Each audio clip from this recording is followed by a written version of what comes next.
Hello everyone, Mr. E-commerce here today to talk to you about microtransactions in our beloved Darktide and beyond.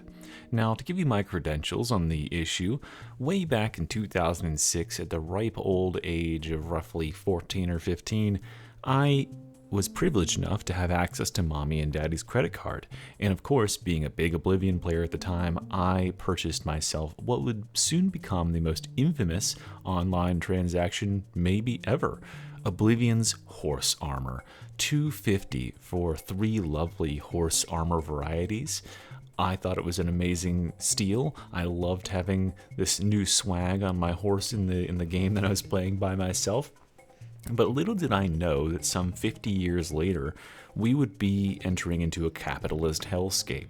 Because in the years since, all these corporations that make the games we so know and love have absolutely lost their damn minds. Now you're paying $5, $10, $15, $20, $30, $40 for expansions, DLCs, various cosmetic contents, and everything under the sun. And in those years since horse armor started me down that tragic path, I have been busy spending thousands of dollars of my own hard-earned money on microtransactions within games that I already own as well. So I've spent hundreds on Path of Exile, I've spent money on Helldivers battle passes, I've spent money on DLCs for Cyberpunk, for Payday 2, I've spent I don't know how much money on keys and hats within Team Fortress 2, and of course I spent money on World of Warcraft and World of Horcraft and Warhammer Vermintide 2, and now I've spent money on Darktide. And that's what we're coming to discuss today, is the premium monetization of Darktide itself.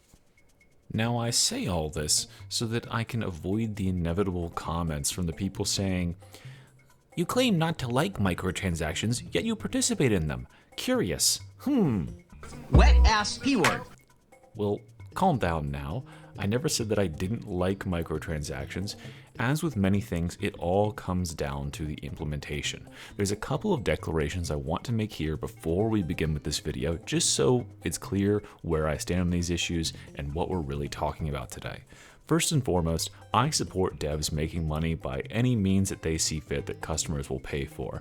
If that means selling skins and microtransactions after the sale of the game, that's perfectly fine. If there's a market where these things will be purchased, they're just leaving money on the table not to sell it to their consumers.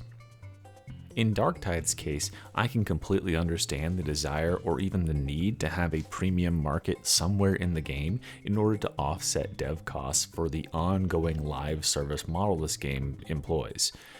The $40 price tag this game was at launch probably isn't enough to keep their coffers full 2 years on into the project. So if they want to have a market in the game, it all comes down to implementation, and that's really what we need to talk about today. The second thing I'd like to address before we get into the meat and potatoes of the discussion today is a topic that comes up whenever Warhammer properties and corporate greed are mentioned in the same sentence, and that is the looming specter of Games Workshop. Now, depending on who you ask, and I have heard this from both first and second-hand sources, Games Workshop is very, very involved in meddling in the monetization of multiple games in their franchise, and depending on who you ask yet again, they might be single-handedly responsible for many of the worst things that are within Darktide, such as the lack of weapon customization, the lack of being able to choose the map you want, the lack of handling on certain weapons, the overpoweredness of certain other weapons, and of course, the iteration that we have of the cash shop. I don't want this video to focus too much on whether it's Games Workshop or Fat Shark's responsibility for the poor implementation of the microtransaction model within Darktide. I want just to mention this Games Workshop element right out in front so that people don't think that I'm unaware that they have this history of meddling with games within their franchise. For Games Workshop's part, I'll have another whole video on them at some point, but for right now I just want to say, Games Workshop, we live in an era where people are becoming more and more aware with each passing day that corporations solely exist to steal the things that make our lives livable and enjoyable and sell them back to us at a markup for a profit for shareholders. And I want you to know that the day will come, maybe not soon, maybe within 10 years, maybe 20 years, but the day will come where people will look unfavorably in these actions and you'll face consequences for it.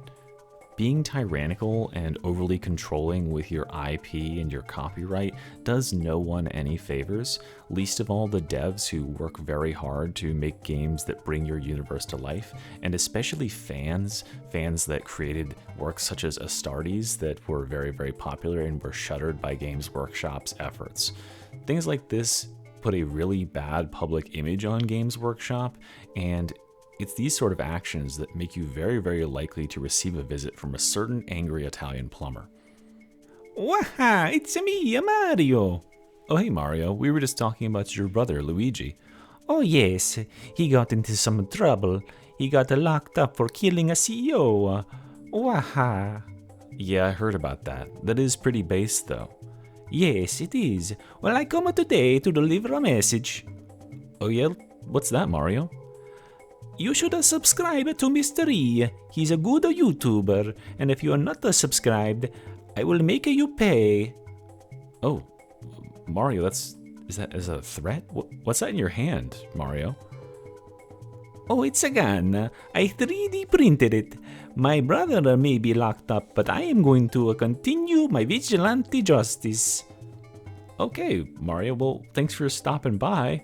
I'm not done yet. I still have to deliver my message. Oh, I thought you already delivered it. Go ahead. Mr. E, Nintendo has heard that you are using our music without the copyright. If you continue doing this, I will use a fire flower and burn down your house, and I will Goomba stomp your dog. Okay, Mario. Read you loud and clear, buddy. Why don't we take a break right here and we'll be right back. Okay, so now we can talk about the actual discussion at hand, which is cosmetics and premium cosmetics in Darktide. The first thing we have to address is the good things on the table, and there's just a couple of them, so we'll get them out of the way real quick. The first thing I want to mention is that I think that these cosmetics are fairly reasonably priced. They aren't an insane bargain, but they're not as egregious as many premium monetization models are.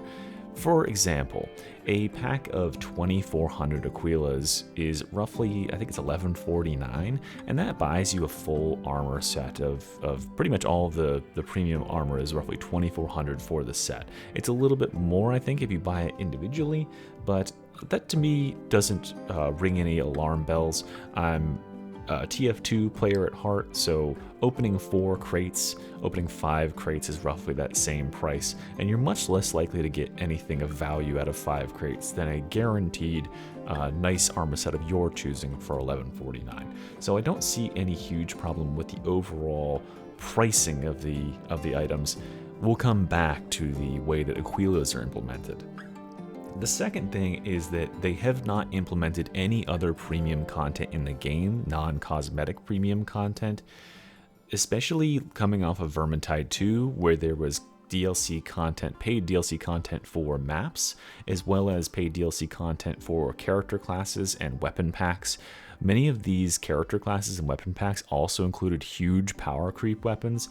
I'm thinking about Launch Moonfire Bow, Trollhammer Torpedo, especially Sister of the Thorn. All of these things were very, very busted for a long time on launch, and so they were just pay-to-win mechanics, more or less. Trollhammer Torpedo is still a pay-to-win, in my opinion. It's just like one of the best dwarf weapons in the game, and it comes with a premium cost.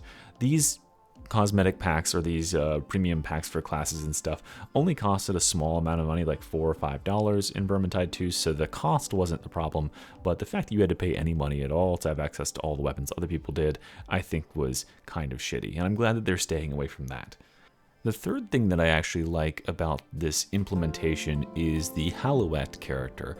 Halouette is the resident Aquila mommy who sells you all the premium goods, and she'll basically call out as you're walking by and tell you you're a brokey. And I think that having this voice, this character associated with the premium shop, is much better than the alternatives. The alternatives being, it could be a completely emotionless, faceless shop that just presents the goods as they are. Just a bland store page with no commentary from any NPCs, or the Nightmare Hellscape version of this, which would be to make Halouette's character into like an uwu small beans. Pretty please, can you support the war effort by buying an $11 armor set?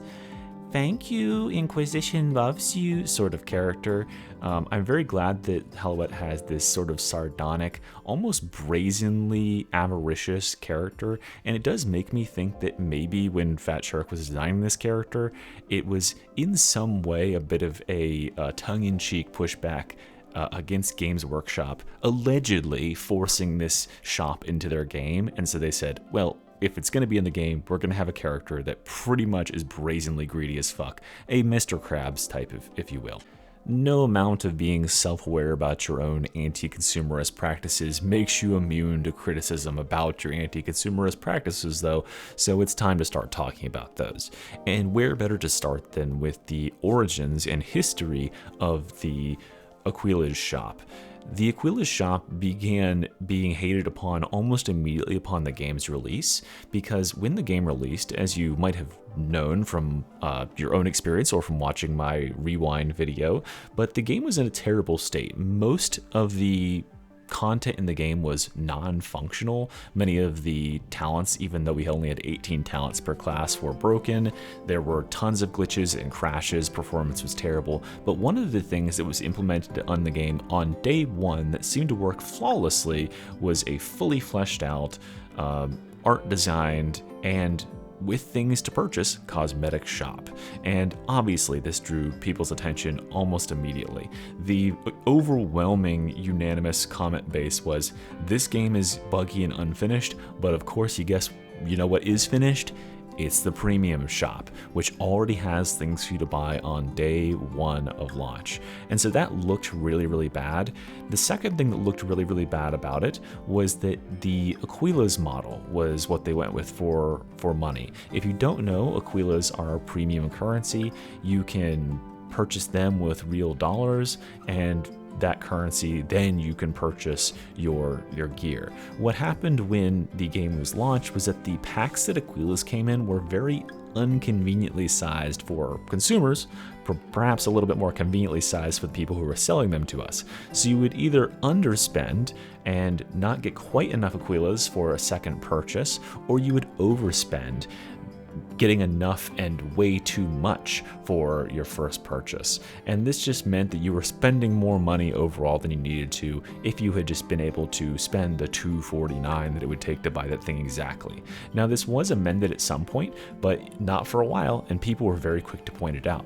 The third thing that people were quick to point out was the placement of this premium shop, which used to hold a very prime real estate position. It was in the hallway of the Morningstar, directly across from the most popular vendor at the time, which was the weapon vendor. So on the way to the weapon vendor, which you would check every hour as a reminder for those newcomers in order to find and see if you had any upgrades, you would pass by Halouette. She would catcall you, slap your ass, and you might perchance stop in at this very, very fancy, lavishly designed premium shop. And then you would head back past it, or you'd turn around to go to the mission board and you'd see it again. So people were very quick to point out that yes, they just so happened to place this shop right on the path to the thing that we are most commonly doing when we're loading into the Morningstar. Now, what did they do to remedy these problems? Well, after seeing the immense amount of pushback that came from the player base and the subsequent review bombing of the game on Steam, they quickly issued a memo, apology letter more or less, stating that yes, the game did not launch in a satisfactory condition, and additionally, we will be halting all work on premium cosmetics to focus on core things for the game before we resume making cosmetics. And I think that was definitely a big W for the community and for some goodwill for Fat Shark. Now, they definitely went back to making cosmetics sooner rather than later, definitely before the game was fully quote-unquote fixed, but it was a small win at the time. The second thing that happened was that they introduced a small element of crafting, and in order to do that, they opened up Hadron's crafting area on the right side of the ship when you come in, and they moved the guy who sells weapons over next to Hadron because it makes more sense to be there. And so now Hallowette's position made much more sense. It was paired up with the vendor who sells non-premium cosmetics as well. Now that I've mentioned the non-premium cosmetic shop, it's time to really dig into the first major issue that many people have with this system: the ratio of non-premium to premium cosmetics in the game. It's not great, but I bet you don't know exactly how bad it is. I want you to go down in the comments, and just for today's example, I downloaded a mod that allows me to see every source and every model for cosmetics in the game, and I pull up the Zealot, and I'm using specifically the Zealot's chest pieces because they are pretty cool looking and I main Zealot. But I want you to guess in the comments what percentage of these offerings for the Zealot's chest pieces come from either non-premium or premium sources. The non-premium sources that are available in the game are the commissary, where you can purchase for in-game currency the cosmetic pieces. There's also some from Hestia's Blessings, the track for accomplishing penances, and there's also some that come from just accomplishing individual penances themselves. So kind of keep all of that in mind, and then compare that mentally to how many offerings you think are available for premium chest pieces for the Zealot class. Alright, pencils down, class. The correct breakdown is that there are 37 non-premium cosmetic chest pieces for the Zealot. Out of these, 4 of them come from the penance track, the Hestia's Blessings. 20 of them come purchasable with in-game currency from the commissary. 13 of them come from achievements, specific individual penances. And by comparison, the premium shop offers, drumroll please, 32 individual chest pieces for the Zealot, which means that the premium cosmetics take 46% of all chest pieces from the Zealot. But wait, there's more, because I forgot to mention that I did tabulate the duplicate designs, the ones that are just recolors of other designs, because I don't really count those as unique armor types.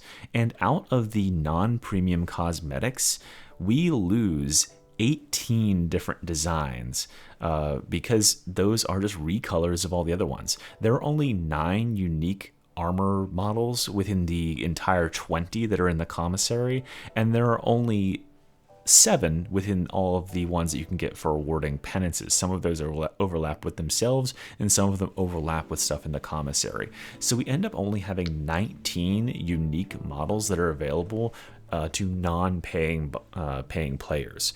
And then in the premium category, 3 of those are actually recolors of other premium skins, although the recolors are much more stark in that case. But so I'll be fair and I'll exclude those, which means we have roughly 61% of all chest pieces, unique looking chest pieces in the Zealot category come from premium cosmetics. I don't think that's fair. I think that is far too much, especially when you consider that the non-premium cosmetics look terrible by comparison. The quote-unquote 19 unique designs, unique models that I mentioned for the non-premium cosmetics are all almost identical. If I counted every Zealot armor that had some 1 or 2 spiky pauldrons and a piece of metal in the middle of their chest, that would mean that I reduced the types from 19 to about 5. Versus the premium cosmetics, where these run the absolute gamut. There are so many different variations, and the art styles on display here really are impressive. It's just a huge shame to me that these are all locked behind a paywall, and the paywall isn't even something that you can breach regularly. Because now we need to talk about everyone's favorite part of the implementation of the Aquila shop, the rotating inventory. Now, I just want you to guess off the top of your head how many chest pieces are on offer in the rotating shop for the Zealot right now in this week. If you guessed 3, you're correct. That means that 3 out of 33, they just added 1 by the way, I just checked.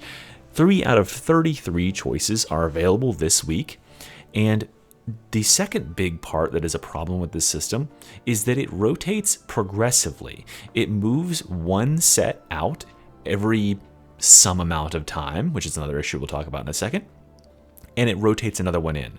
So at the end of whenever this sale is over, they'll rotate the oldest one of those 3 out. So one of 33 will leave the thing, and another one will rotate in. That is, if they don't create another cosmetic set to rotate in which case none of the old 30 or 30 so sets will be rotated in that week. A new one will take its place, and the pool will grow. And that means that it can be an unforeseeable amount of time if you miss an offering that was in the 3rd week of release. So for instance, this week, it's the Beatrix Guillaume sort of set. If this one rotates out and you don't catch it when it's on sale now, you have no idea when it's going to show back up again. And there was previously a feature that everyone called a FOMO timer down in the bottom that showed the amount of time left for the current offerings to rotate out. This was with the original implementation of the Aquila system, where there was only one page and it rotated out at the end of that timer. And they removed that because obviously that is anti-consumerist. It's trying to make people feel like, oh, if I don't buy it now, I'll never get it. But the same system still exists. It's just that now there's no timer. If something's on the 3rd page in the class that you want to have, you have no idea how long it is until it's gone, and you have no idea how long it might be until it comes back. So if you see something on that 3rd page, you feel the impetus to buy it right now, then and there, because as much as you know, it could rotate out within a few minutes and not be back for months. And this has happened with several pieces of cosmetic gear that I have wanted to get. I have not seen half of them again since, and now that I have a different set of armor, I kind of wish I knew how it looked. I've seen people running around with them, but it just does not show up in the shop. And this brings me to one more final and frustrating point about this rotation system, which is that it is not predictable in any manner, and in fact, it has a bias towards better selling items. It is very obvious that the items that sell better for them more frequently take shop slots. So things like the Krieg armor, which people love to roleplay as for some reason, or the armor that I wear, the Pious Warrior's armor, have been in the shop no less than 4 times in a few months that I've been playing, when there's 33 offerings and they only rotate out about once a week. So just doing some simple math, it doesn't make any sense that my one armor type has shown up multiple times, but it does make sense when you take into account that it is very clearly popular by the number of people I see running around with it. So they're going to rotate in things that are good, and that means that things that didn't sell so well you might never see again. And I had run into this problem a number of times where there's a cosmetic that I can see on someone else in the game, and I wish I had that cosmetic, but I have no way to access it without it randomly coming to the shop, and because it probably wasn't the best seller in the world, it very likely won't show up for a long time, especially if it's a main armor piece and not a weapon skin or something, which can appear in the sidebar. Helmet skins and weapon skins often appear in the sidebar of offerings, but things like chest armors usually take the main slots, and so there's very scarce offerings for them. Just an entirely frustrating and unnecessary system to have. I want to spend money on your game. Please let me spend money and buy the things that I need. Thank you. So there might be those of you among us who are saying, why do you even care what you look like? It's a first-person video game. You can't see your character in game. Just play the game and don't worry about it. You don't have to buy all this fancy gear. And to you I say, do you not care about what you look like in real life? You know real life is in first person too, right? The only people that can see you, unless you look down at yourself or look at yourself in a mirror, are other people. It's the same exact argument. There's other people in this game that I want to see, or I want them to see me looking my best. I also happen to make YouTube videos, I don't know if you knew this, where people can see my character pretty much all the time. So I want my character to look cool, I want it to look nice, and I feel nice when I'm playing with a character that has nice equipment on. I was always a person that in World of Warcraft, I always transmogrified my gear to look like a certain very perfect set. I would spend a lot of time working on that. I'm also a person who likes to dress myself well in real life. If that's not for you, I completely understand it, but I know, and clearly Fat Shark and many other game companies know, that players care a lot about what they look like and how they represent themselves in their online avatars, and so arguing that you just shouldn't buy anything at all and not even care what you look like is kind of a null point to me. Alright, so now that we've talked about the issues that I and almost every other player have with this system, we need to talk about how we can push this system, how we can push Fat Shark to improve the system so that it is not so anti-consumerist. If we're going to have a premium cosmetics shop in the game, the least it could do is not try to exploit us at every possible turn.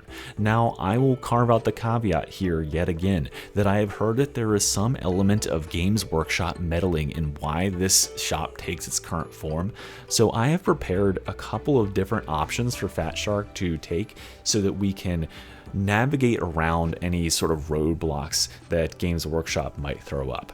The first and biggest issue that we need to deal with this shop is the fact that the offerings are such a small percentage of the overall pool of items. Currently, I keep going back to this example, but it's a great example. Currently, there are only 3 available offerings for chest plates for Zealots, and there are 33 that are in the premium pool to begin with. So we're looking at only 1 out of 11 items that you can see at any given time. These rotate out one at a time, so if you followed a linear pattern where one rotates out each week, it would take 33 weeks for something to show back up in the store. That is insane. And this time next month, that number might grow to 34. This time next year, we might be looking at close to 50 offerings in the pool. So if something leaves the pool, there is a pretty decent chance that you won't be seeing it again for 6 months to a year, which means that you have this insane FOMO to buy that item right then and there, or else risk never seeing it again if you really liked it, which is very cruel and anti-consumerist, as we addressed already. There are 2 very obvious solutions, one very obvious, one a little less obvious, to solving this issue. The first one, and this is the one I encourage Fat Shark to do first and foremost, go do it today, is they need to take all holds off of the shop. They need to open up the doors wide. You can buy anything you want at any time. Everything that has been minted and is under the sun, you can leaf through all the pages and see them all. Now, I know that they had some weird stance on this in the past. When the game launched, they took this stance, they got up on this hill to die on and said, we don't want to overwhelm our consumers with all these choices. We just want them to see just one page at a time. And this was at a time where Fat Shark was defending the notion that there should just be one page of cosmetics for each class available with a FOMO timer at the bottom to let players know that they only had about 6 hours or they weren't going to have it again.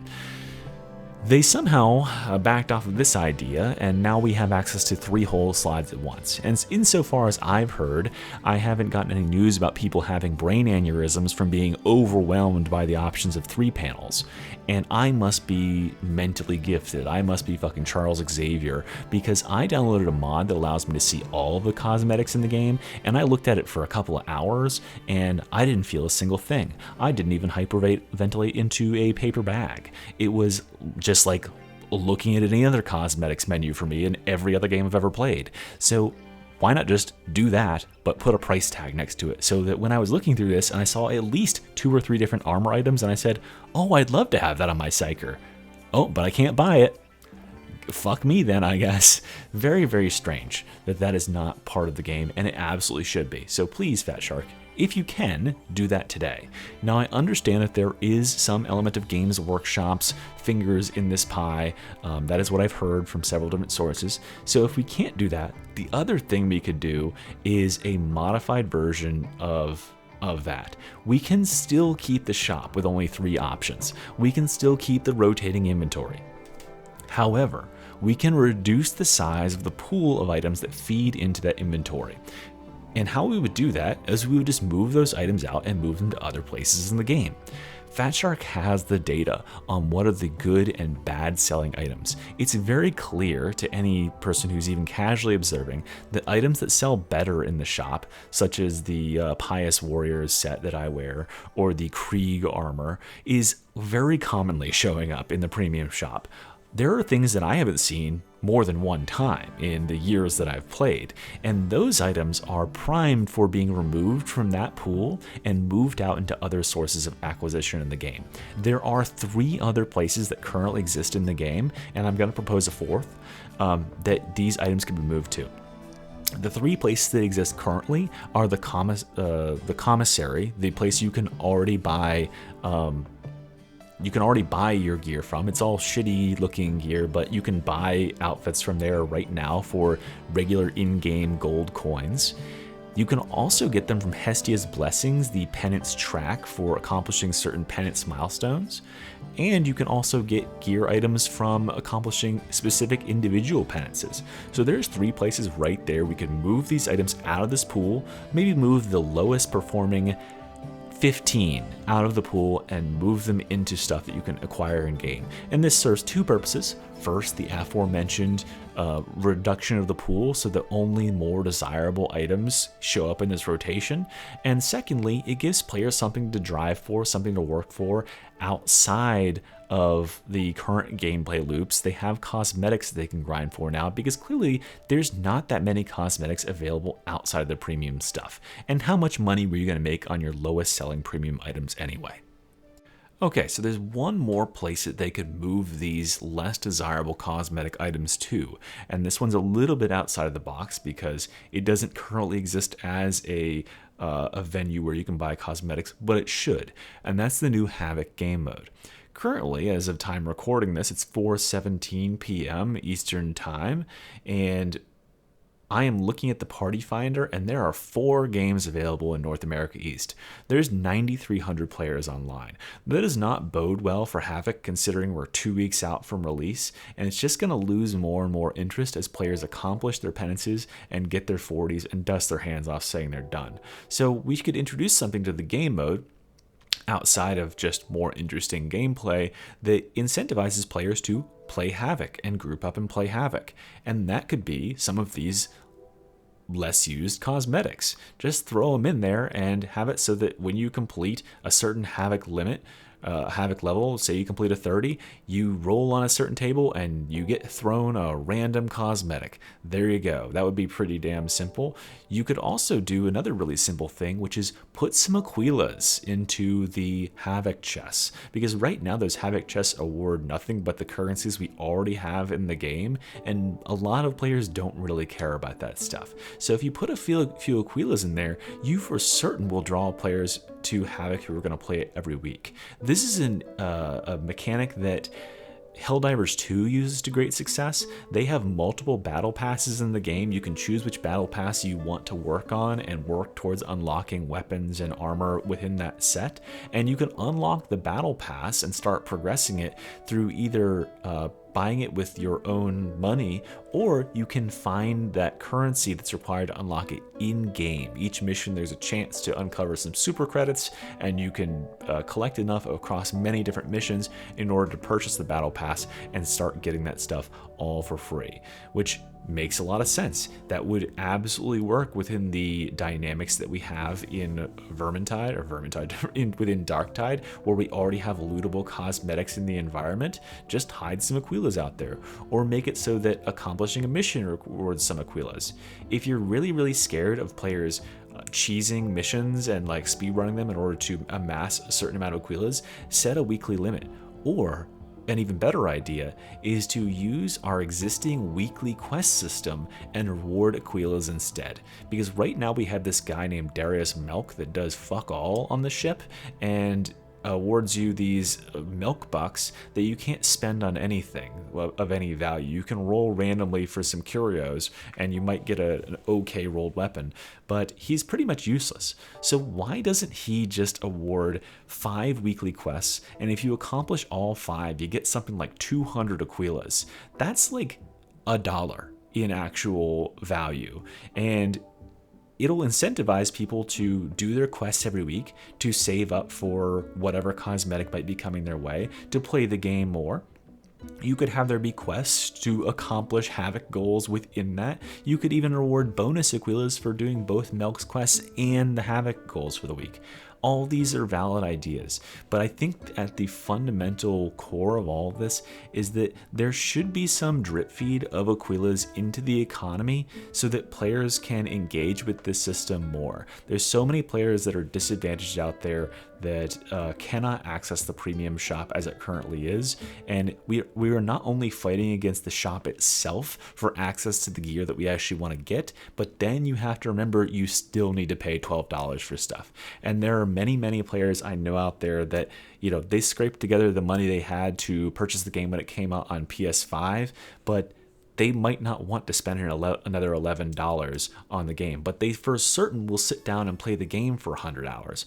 That devotion to the game should be rewarded with being able to get some of these cosmetic sets for free. That's just how I feel about it. And there's no way that rewarding a small amount of Aquilas here and there is going to hurt the bottom line for Fat Shark.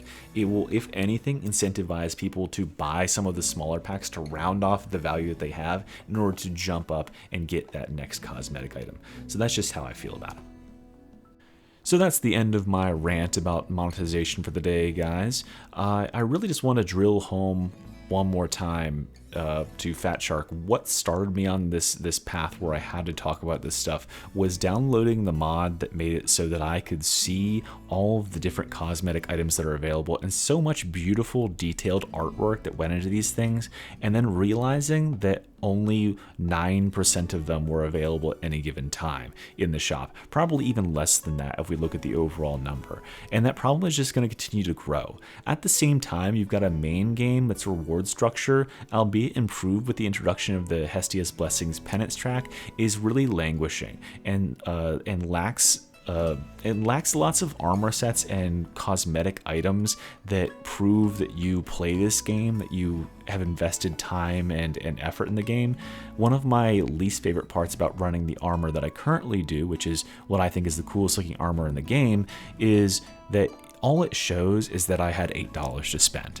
If there was equally cool looking armor that existed for accomplishing some of the hardest or, you know, most devoted challenges in the game, such as achieving 1 million or 2 million kills, then I would absolutely be engaging with that stuff. But for right now, the only armor that we've got that represents any sort of achievement at all is the Havoc armor, and I think that's kind of mid at best. So I'd love to see more focus on that. I think that the solutions that I propose here are very achievable. Just make it so that Havoc can reward you armor sets for playing it. Just make it so that everyone can buy things from the shop at all times.